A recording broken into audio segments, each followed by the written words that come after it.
मेरा नाम मंजरी है। मैं ये दुख भरी कहानी आप सभी के साथ शेयर करना चाहती हूँ। ये कहानी जेल के पीछे की एक 15 साल की मुजरिम लड़की की कहानी है। आखिर मुजरिम लड़की ने आईजी के कान में ऐसा क्या कहा कि वो उसकी बात सुनकर लड़की के पैरों में गिर पड़ा। जानकर आपकी भी रूह कांप उठेगी। आज तो आईजी साहब के लिए जैसे कयामत आ गई थी। इस लड़की की बात पर करंट खाकर पीछे हटा। उसकी बात सुनकर उसे बहुत जोर से झटका लगा था। उसने कहा, नहीं नहीं, ऐसा नहीं हो सकता। वो डर से सर हिलाता हुआ पीछे दीवार की ओर खिसक रहा था और वो उसके सामने खड़ी हंस रही थी। और वो जो उसकी बेटी से भी छोटी उम्र की थी, वो उसके साथ कैसी अनोखी बात कर रही थी। ऐसा कैसे हो सकता है? ऐसा भी होता है दुनिया में। ये कोई फिल्म की कहानी नहीं थी, ये उसकी जिंदगी थी, एक हकीकत भरी जिंदगी, एक जीते जागते इंसान की जिंदगी। मगर उसे ऐसा लग रहा था वो किसी कहानी का किरदार बन गया है। ये मोड़ भी उसकी जिंदगी में किसी फिल्म की तरह ही आया था। कितने ही पल लगे थे उसे खुद को संभालने में। वो फिर से उस लड़की के पास गया और उसने फिर वही सवाल पूछा, इसकी पहचान के बारे में, उसके परिवार के बारे में और उससे इस जुर्म के बारे में जो उसने बताया था। मगर लड़की का जवाब अभी भी वही था जो उसके चुने हुए लोगों के लिए काफी था। वो लड़की जो उसके सामने मुजरिम बने खड़ी थी, जिसने कत्ल जैसा संगीन जुर्म किया था, जो उसकी बेटी की उम्र की थी, जिसके हाथों में हथकड़ियां थी और जो शक्ल से बहुत मासूम लगती थी। मगर उसकी आंखें उसके चेहरे का साथ नहीं देती थीं। उसकी आंखें कुछ और ही कह रही थी। और अगर कोई नज़र परखने वाला होता तो उसकी आंखों में लिखी हुई दास्तान आसानी से पढ़ सकता था। मगर वो चेहरा परखने वाला नहीं था, लेकिन समझदार भी नहीं था। मगर वो चेहरा जाना पहचाना ज़रूर था। उसे नौकरी करते हुए बहुत साल हो गए थे। वो हर तरह के लोगों से मिला था और वो अच्छी तरह से जान गया था कि ये लड़की सच कह रही है। मगर उसका सच उसकी जान लेने लगा था, उसका दम घुटने लगा था। वो वहाँ पर उसकी तफ्तीश करने आया था, मगर अब उसे ऐसा लग रहा था वो उससे ज़्यादा कोई सवाल नहीं कर सकता और ज़्यादा उसका सामना भी नहीं कर सकता। वहाँ से वो घर आ गया। आज वो अपने कमरे में बैठा खिड़की खोले आंगन में देख रहा था और साथ में अपने वर्तमान के झरोकों में झांक रहा था। जब उसकी बेटी उसके कमरे में आई, कुछ दिन पहले ही उसने अपनी बेटी की शादी की थी। वो अपने घर में बहुत ही ज़्यादा खुशहाल रहती थी। इसका अंदाज़ा उसके खिलखिलाती हुई आवाज़ से हो जाता था। जब वो बात बात पर हंसती और खूब खिलखिलाकर हंसती।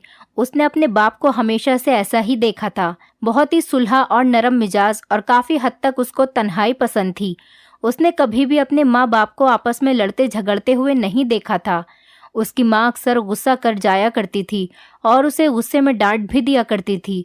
मगर पिता को उसने कभी भी गुस्से में नहीं देखा था। मगर उनकी एक बात से उसे बहुत ही ज़्यादा हैरानी हुई थी। वो काफ़ी हद तक तन्हाई पसंद करते थे और हद से ज़्यादा शांत भी रहते थे। ऑफिस से घर आने के बाद वो अपना सारा टाइम दोनों माँ बेटी के साथ गुजारते थे। मगर रोशनी को ऐसा लगता था जैसे वो उनके साथ होते हुए भी उनके साथ नहीं है, जैसे उन दोनों से बहुत दूर है।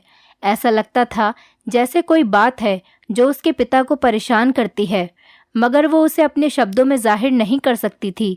कई बार उसने दबे हुए शब्दों में अपने पिता से इस बारे में पूछा था और वो हमेशा उसको टाल दिया करते थे। वो हर मुमकिन तौर पर कोशिश करते थे कि वो अपने गुजरे हुए कल को भूल जाएं, मगर उन्हें अपना गुजरा हुआ कल लाख कोशिश करने के बावजूद भी नहीं भूला जाता था। कोई ना कोई ऐसी बात हो जाती थी जो उन्हें उसकी याद दिला दिया करती थी। कभी कोई बात, कभी कोई चीज़, कभी कोई शब्द उसको पुतला बनाकर उनकी नज़रों के सामने लाकर खड़ा कर देता था और वो फिर बेबसी की मूरत बने उसको देखने लगते थे। उनकी मोहब्बत की दास्तान भी अजीब थी। इसे पाकर भी उन्होंने अपने हाथों से खो दिया था। अगर वो चाहते तो सारी ज़िंदगी उसके साथ गुजार सकते थे, मगर उनकी मजबूरी उनके आड़े आ गई थी और अपनी बुज़दिली और मजबूरी के हाथों उन्होंने अपनी मोहब्बत को गंवा दिया। आज भी वो अपनी पुरानी यादों की गमज़दा दास्तान खोले बैठे थे।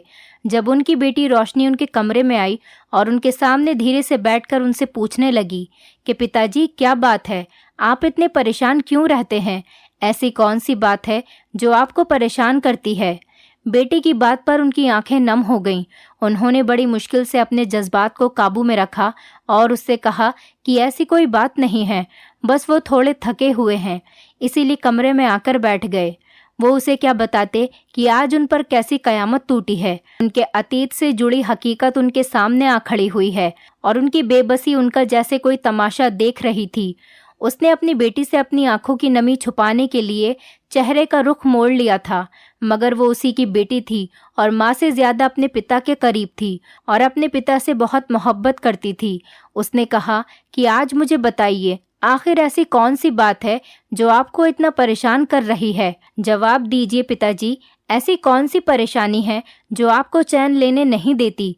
मुझ पर भरोसा रखिए पिताजी, मैं आपका राज अपने तक ही रखूंगी। आज उसका दिल भी गम से फट रहा था। आज वो खुद को बहुत थका हुआ और बहुत अकेला महसूस कर रहा था। वो चाह रहा था कि कोई ऐसा हो जो उसका करीबी हो और उसके गम को बांट ले। बेटी से बढ़कर उसके लिए कौन इतना करीब हो सकता था? कौन उसके दर्द को और उसकी तकलीफ को समझ सकता था? उसने अपना अतीत अपनी बेटी पर और उसके सामने उसको बताना शुरू कर दिया, ये जाने बगैर कि उसकी बीवी भी दरवाजे पर खड़ी है और सब कुछ सुन रही है। जब उस वक्त मेरी पढ़ाई पूरी हो चुकी थी, उसके बाद मैं पुलिस में भर्ती हुआ था, तो मेरी माँ को मेरी शादी की बहुत ज़्यादा ख्वाहिश होने लगी थी। वो जल्द से जल्द मेरे सर पर सहरा सजाने की ख्वाहिशमंद थी और वो अपनी सहेली की बेटी को बहू बनाना चाहती थी। उन्होंने मुझसे मेरी पसंद के बारे में पूछा था, मगर मैं किसी को भी पसंद नहीं करता था। मैंने ये सारे फैसले उन पर छोड़ दिए थे कि माँ, जैसा आप चाहेंगी, जहाँ आप चाहेंगी, मैं वहीं पर शादी कर लूँगा। मेरे इस फैसले से मेरी माँ बहुत ज़्यादा खुश हुई थी और फिर उन्होंने चट मंगनी और पट ब्याह वाला मामला करके मेरी शादी जल्द से जल्द कर दी थी। शादी के बाद मैं बहुत खुशहाली की ज़िंदगी गुजार रहा था। मुझे तुम्हारी माँ से किसी किस्म की कोई शिकायत नहीं थी। जब तुम 4 साल की थी तब मेरा तबादला मेरठ की तरफ हो गया था। मेरी इतनी कोशिश के बावजूद भी मैं अपना तबादला रोक नहीं सका था और जब मैं वहाँ पर गया तो वहाँ की खूबसूरती और दिलकशी में खोकर ही रह गया। वहाँ मुझे 1 साल ड्यूटी करनी थी और कुछ दिनों के बाद ही मैं वहाँ के माहौल का आदी हो गया और वहाँ पर रहना मुझे अच्छा लगता था। हर रोज़ मैं घर पर कॉल करके तुम लोगों की खैर खैरियत मालूम करता था। एक दिन मैं अपने कांस्टेबल के साथ छुट्टी वाले दिन उस इलाके की सैर करने बाहर निकला तो एक चेहरे को देखकर मेरी निगाहें उस पर से पलटना भूल गई थी। वो जो भी थी बहुत खूबसूरत थी और इस कदर हसीन लग रही थी कि मैं उस पर से नज़रें हटा ही नहीं पा रहा था। तब मुझे एहसास हुआ था कि मुझे उससे मोहब्बत हो गई थी। मैंने अपने दिल को बहुत डांटा और ख़ुद को बहुत समझाने की कोशिश की कि मैं एक शादीशुदा इंसान हूँ और मेरी एक बेटी भी है। मैं किसी और से कैसे मोहब्बत कर सकता हूँ, जबकि मुझे अपनी बीवी से किसी किस्म की कोई शिकायत नहीं है। मैंने उस तरफ जाना छोड़ दिया जहाँ पर मैंने उस लड़की को देखा था, मगर अनजाने में ही मेरे कदम वहाँ पर जा रुकते थे। मेरी दिलचस्पी को देखते हुए कांस्टेबल ने मुझे उसके बारे में बताया कि वो अपनी सौतेली माँ के साथ रहती है और उसकी सौतेली माँ बहुत ही ज़्यादा जालिम है, उस पर बहुत जुल्म करती है। और कांस्टेबल के मुंह से ये सुनकर मुझे बहुत दुख हुआ। एक दिन मैं थाने में बैठा था जब बहुत ही तेज़ बारिश होने लगी थी और मेरी वहाँ पर मौजूदगी की पहली ही बारिश थी और मैं उससे बहुत ही ज़्यादा लुत्फ़ और मज़े उठा रहा था। मैं खिड़की से बाहर बारिश का नज़ारा देख रहा था जब मेरी नज़र उस लड़की पर पड़ी। मैं चौंक कर बैठ गया। वो बड़ी तेज़ी के साथ थाने में दाखिल हो रही थी। मैंने सोचा कि ये यहाँ किस काम से आ रही है इतनी बारिश में, और फिर वो मेरे बारे में पूछने लगी। उस वक्त मैं ही सीनियर ऑफिसर था और उसको कांस्टेबल ने मेरे ऑफिस में भेज दिया। वो मेरे सामने आकर बैठ गई और बहुत बुरी तरह से रोने लगी। बारिश में भीगने की वजह से उसके कपड़े उसके जिस्म के साथ चिपके हुए थे और उस वक्त उसकी थाने में मौजूदगी मुझे बहुत ही ज़्यादा डिस्टर्ब कर रही थी। मैं बड़ी मुश्किल से उससे नज़रें चुरा रहा था। फिर मैंने उससे पूछा कि तुम्हें इस तरह से थाने के अंदर नहीं आना चाहिए था। वो कहने लगी कि मैं क्या करती, मेरी सौतेली माँ मुझ पर बहुत जुल्म करती है और अब तो वो मेरी ज़बरदस्ती एक बड़ी उम्र के मर्द से शादी करवाना चाहती है। ये बात कहने के बाद वो ज़ोर ज़ोर से रोने लगी। उसको रोता हुआ देखकर मेरे दिल को कुछ होने लगा था। मुझे उससे बहुत ज़्यादा हमदर्दी हो रही थी, मगर थाने में जिस तरह के लोग थे और उसे जिन नज़रों से घूर घूर कर देख रहे थे, मुझे उनसे उलझन हो रही थी। मैंने उसे गाड़ी में बिठाया और उसके घर पर छोड़ कर आया और उससे कहा कि दोबारा इस तरह से थाने में कभी मत आना। वो वहाँ से मुंह सिकोड़ती हुई अपने घर में चली गई। उसका कहना था कि मुझे उसकी माँ से बात करनी चाहिए और मैं ये सोच रहा था ये उनका आपसी मैटर है। मैं इस सब में क्या कर सकता था। मैं उसे वहाँ छोड़ने के बाद दोबारा से पुलिस स्टेशन में आ गया और रात को जब मैं अपने क्वार्टर में सो रहा था तो आधी रात को किसी ने जोर जोर से दरवाज़ा खटखटाया। जब मैंने दरवाज़ा खोला तो वही लड़की मेरे सामने खड़ी थी। मैं आधी रात को उसे अपने कमरे के दरवाजे पर देखकर हैरान रह गया और उससे पूछा कि तुम इस वक्त इतनी रात को मेरे दरवाजे पर क्या कर रही हो। वो हिचकियाँ ले लेकर रोने लगी और कहने लगी कि वो अब वापस अपने घर कभी नहीं जाएगी, क्योंकि सुबह होते ही उसकी सौतेली माँ उसके किसी बूढ़े आदमी के साथ उसकी शादी कर देगी। वो ज़बरदस्ती मेरे घर में दाखिल हो गई। मैंने उसे बहुत समझाने की कोशिश की कि मेरे घर में उसका रुकना सही नहीं है, वो इस वक्त अपने घर में चली जाए। मैं सुबह आकर ये सारा मामला देख लूँगा और उसकी माँ को भी समझा लूँगा कि उसकी मर्ज़ी के खिलाफ उसकी शादी मत करो। मगर वो मेरी कोई भी बात सुनने को तैयार ही नहीं थी। कुछ ही देर गुजरी थी कि जब दरवाज़ा फिर से ज़ोर ज़ोर से खटखटाने की आवाज़ आने लगी। जब मैंने दरवाज़ा खोला तो वहाँ पर गांव के बहुत सारे लोग खड़े थे। वो मुझ पर तरह तरह के इल्ज़ाम लगा रहे थे। उनका ये कहना था कि मेरा और उस लड़की का, जिसका नाम रानी था, उसके साथ चक्कर चल रहा है और उस वक्त रानी की मेरे घर में मौजूदगी उनकी तमाम बातों को सच साबित कर रही थी। मैंने अपनी बेगुनाही साबित करने की बहुत कोशिश की, मगर इतने लोगों के सामने मेरी एक भी नहीं चली। वो लोग मुझे धमकियां देने लगे कि वो मेरे अफसरों तक मेरी शिकायत पहुंचाएंगे कि मैं इज्जत की रखवाली करने वाला नहीं बल्कि इज्जत का लुटेरा हूं। मजबूरन उन लोगों के दबाव में आकर मुझे उस लड़की के साथ शादी करनी पड़ी। अगर देखा जाता, मेरे अपने दिल की भी यही ख्वाहिश थी कि मैं उसे हासिल कर लूं। अगर मेरे दिल की ख्वाहिश न होती या वो एक अच्छी लड़की न होती तो मैं कभी भी किसी के दबाव में आकर उसके साथ शादी नहीं करता। मगर अब मसला ये था कि मुझे कुछ टाइम के बाद वापस जाना था और मैं उसके बारे में किसी को कुछ नहीं बता सकता था। मैं अगर तुम्हारी माँ को इस बारे में बताता तो वो हंगामा खड़ा कर देती। मेरे वहाँ से तबादले के दिन करीब आ रहे थे और रानी भी उस वक्त ऐसी हालत में थी जब मैं उसे अकेला नहीं छोड़ सकता था, क्योंकि वो माँ बनने वाली थी और उसकी डिलीवरी में कुछ ही वक्त बाकी था। उस वक्त उसके साथ किसी न किसी को मौजूद होना बहुत ज़रूरी था। आजकल उसकी सौतेली माँ उसके साथ बहुत ही ज़्यादा मोहब्बत जता रही थी और घर में भी आना जाना रखने लगी थी। मैं अक्सर रानी से कहता कि तुम अपनी माँ पर बेवजह शक करती थी, उससे बेवजह नफरत करती थी। वो तो इतनी अच्छी है, तुमसे इतनी मोहब्बत करती है। तब रानी खामोश होकर रह जाती और जिस दिन मुझे वापस आना था मैंने उसकी सौतेली माँ को कहा कि मैं कुछ दिनों के बाद आकर उसे हमेशा के लिए यहाँ से ले जाऊँगा, तब तक उसका ख्याल रखना। उसने मुझे यकीन दिलाते हुए कहा, रानी भी उसकी बेटी है और वो एक माँ की तरह उसका ख्याल रखेगी। मगर रानी बहुत ही ज़्यादा डर रही थी। उसका ये कहना था कि सौतेली माँ उसको जान से मार देगी। मैं उसे अकेला छोड़कर नहीं जाऊं, मगर मेरा तबादला वापस अपने शहर में हो चुका था और मैं वहाँ पर ज़्यादा नहीं रुक सकता था।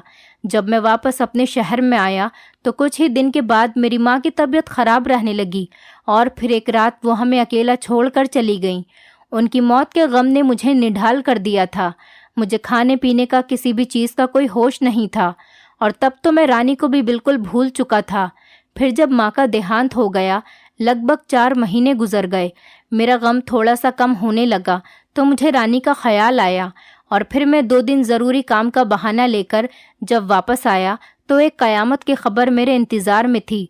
उसकी सौतेली माँ ने मुझे रो रो कर बताया कि मेरे जाने के कुछ दिन बाद ही उसकी तबीयत बहुत ख़राब हो गई थी और बच्चे के जन्म के दौरान ही उसकी मौत हो गई और फिर उसकी बेटी भी चंद सांसें लेने के बाद अपनी माँ के पास पहुँच चुकी थी। ये मेरे लिए दूसरा गम था, मेरे लिए ये दूसरे गम की खबर थी।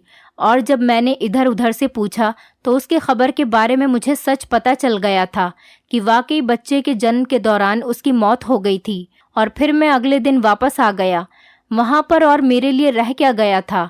वापस आने के बाद भी बार बार मेरे दिमाग के पर्दे पर रानी की परछाइयाँ लहराती थीं।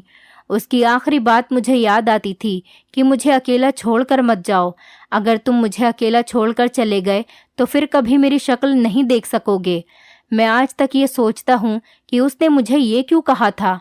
उसे कैसे ये खबर पता थी कि वो मुझसे फिर कभी नहीं मिल पाएगी, या फिर ये उसका वहम था जो सच साबित हो गया था। और फिर वापस आने के बाद मैंने खुद को अपनी इस गलती के लिए कभी माफ़ नहीं किया। साथ साथ मैंने अपनी पढ़ाई का सिलसिला भी जारी रखा, तो खुद को मैंने बहुत ही व्यस्त कर लिया था। धीरे धीरे मैं तरक्की करता गया और फिर मैं आईजी के ओहदे पर पहुंच गया। मगर इस तमाम सालों में मैं उसे भूल ही नहीं पाया था। उसका चेहरा आज भी मेरी आंखों में और मेरे दिमाग के पर्दों में एक तस्वीर की तरह बनकर रह गया था। मैं बार बार उसे याद करता था और अक्सर मुझे अपनी आंखों की नमी छुपाना मुश्किल हो जाता था। मैंने उससे सच्ची मोहब्बत की थी। मैं उसको दिलो जान से चाहता था। मैं उससे और उसकी कही हुई बात से आज तक पछतावा कर रहा हूँ। मैं बुज़दिल क्यों था? मैं उसके और अपने रिश्ते को दुनिया के सामने क्यों नहीं बयान कर सका? क्यों मैंने अपना रिश्ता सबसे छुपाया? जब मेरी बीवी थी, मैं उसके साथ शादी कर चुका था, तो मुझे उसे सबके सामने अपने आप अपना लेना चाहिए था। ये एक ऐसा पछतावा है जो मेरे लिए रोग बन चुका है, और अब एक ऐसी हकीकत मुझ पर आन पड़ी है जिसकी वजह से मैं खुद से भी नज़रें चुराने पर मजबूर हो गया हूँ। मैं खुद से शर्मिंदा हो गया हूँ। काश अगर मैंने उसकी सौतेली माँ पर उस दिन भरोसा ना किया होता, तो काश उसकी बात की भी तस्दीक की होती कि मेरी पत्नी के बाद मेरा बच्चा भी दुनिया से चला गया था, तो आज मेरे साथ यूं ना होता। ये बात कहने के बाद वो हिचकियाँ लेकर रोने लगे थे। उनकी बेटी की आंखें भी नम हो गई थी। वो कहने लगी, पिताजी, जो होना था इन सबको मुकद्दर का खेल समझकर भूल जाइए। आईजी साहब उसकी बात सुनकर कहने लगे, मैं उसे मुकद्दर की बात समझकर भूल चुका था, मगर मैं ये भी भूल चुका था कि मुकद्दर के खेल भी बड़े निराले होते हैं। मेरे साथ भी मुकद्दर ने एक अजीब खेल खेला था। उनकी बेटी कहने लगी, पिताजी, मुझे बताइए क्या हुआ है। तो वो उसे बताने लगे कि उनके पास में एक कत्ल का केस आया था, जिसमें एक लड़की ने एक लड़के को कत्ल कर दिया। और जब आईजी साहब उस लड़की से पूछताछ करने गए और उसे देखकर चौंक गए, क्योंकि उसकी शक्ल बहुत ज्यादा रानी से मिलती जुलती थी, और वो लड़की भी उन्हें देखकर हैरत में रह गई थी। जैसे उसने वहां देखकर उनकी मौजूदगी का यकीन न हुआ, तो फिर उसके होठों पर तेज मुस्कुराहट फैल गई थी। आईजी तो उसकी शक्ल देखकर ही हक्का बक्का रह गए थे। कोई इंसान किसी दूसरे इंसान से इतनी हद तक कैसे मिल सकता है?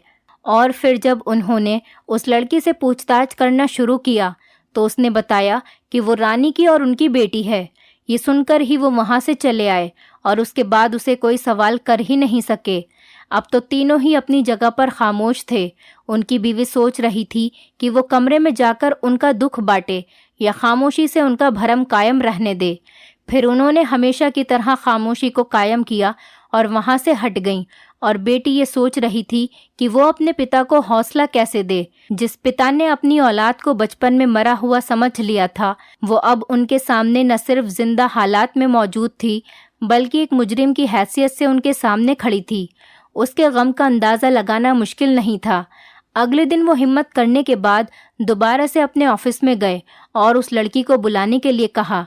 जब वो उनके सामने आई तो उसका चेहरा बिल्कुल फक पड़ा हुआ था और जज्बात से बिल्कुल खाली हो गई थी। आईजी साहब ने उससे बैठने के लिए कहा और उससे कहा कि तुम मुझे सब कुछ बताओ।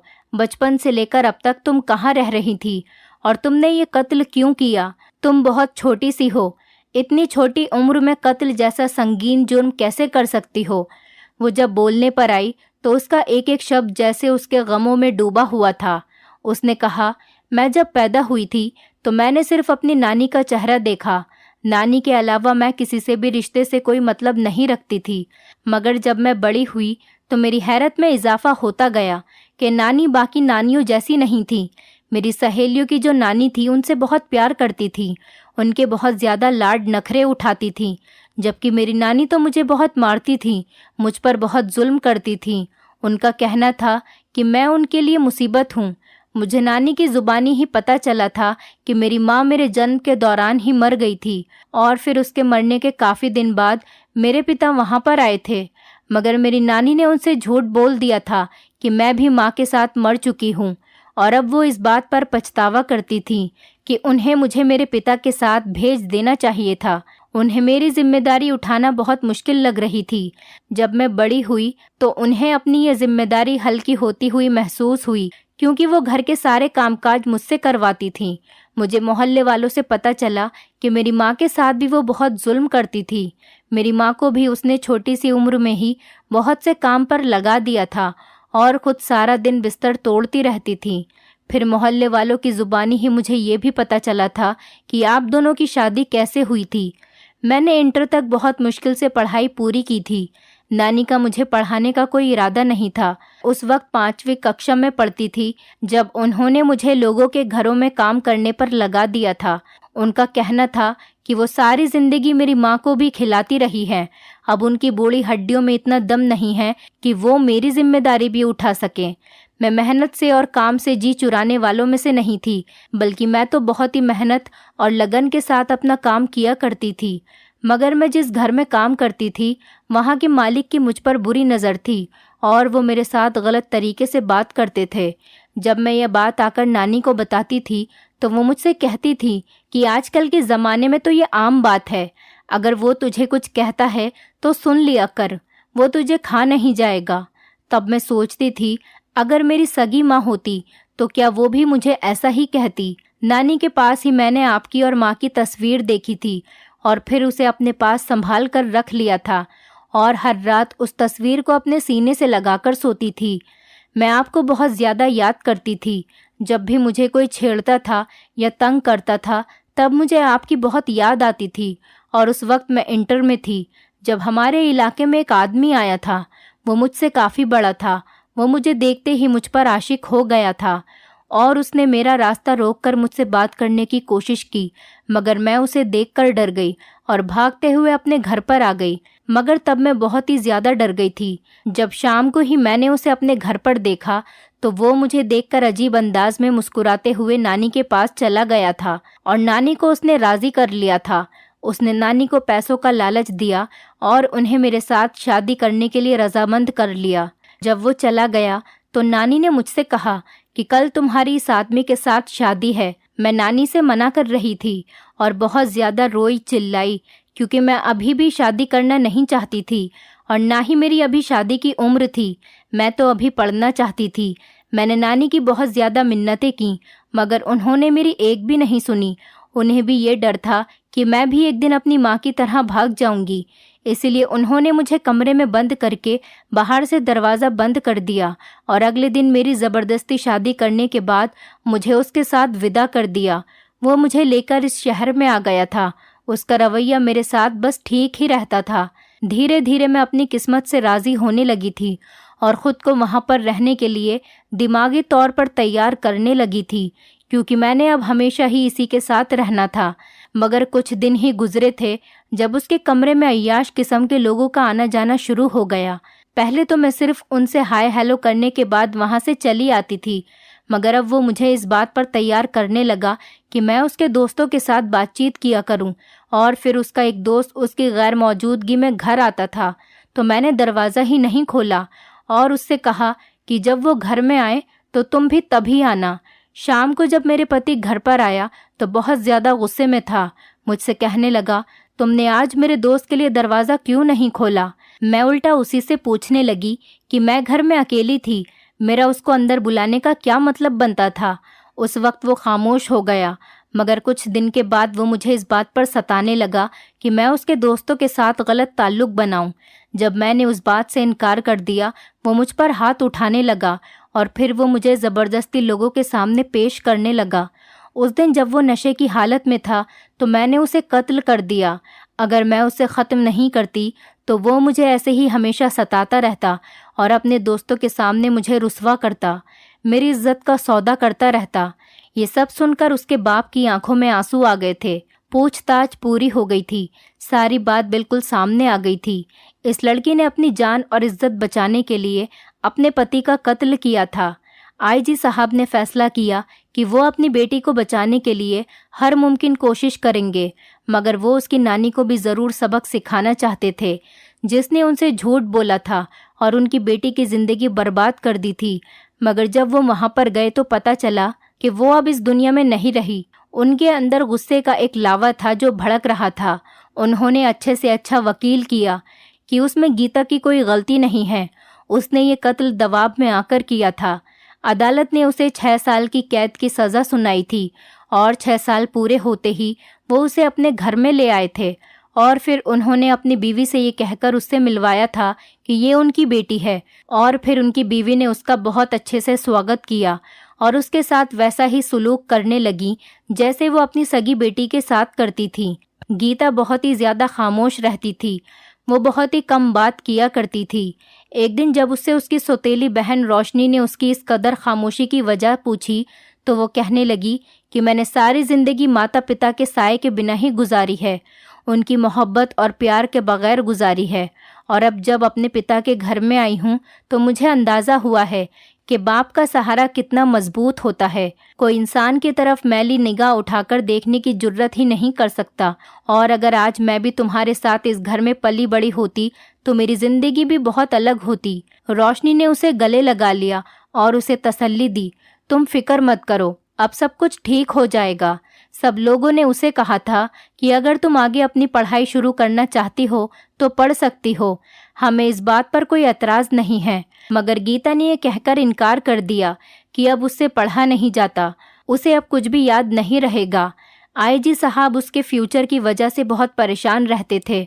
फिर उनकी मुलाकात उनके एक पुराने दोस्त से हुई जिन्होंने गीता को देखा और उसके बारे में आईजी साहब से गीता का रिश्ता मांगा। और जब आईजी साहब ने उनको गीता के अतीत की बातें बता दी तो वो कहने लगे कि मैं इसे अपनी बहू बनाना चाहता हूँ, मुझे पुरानी बातों से कोई मतलब नहीं है।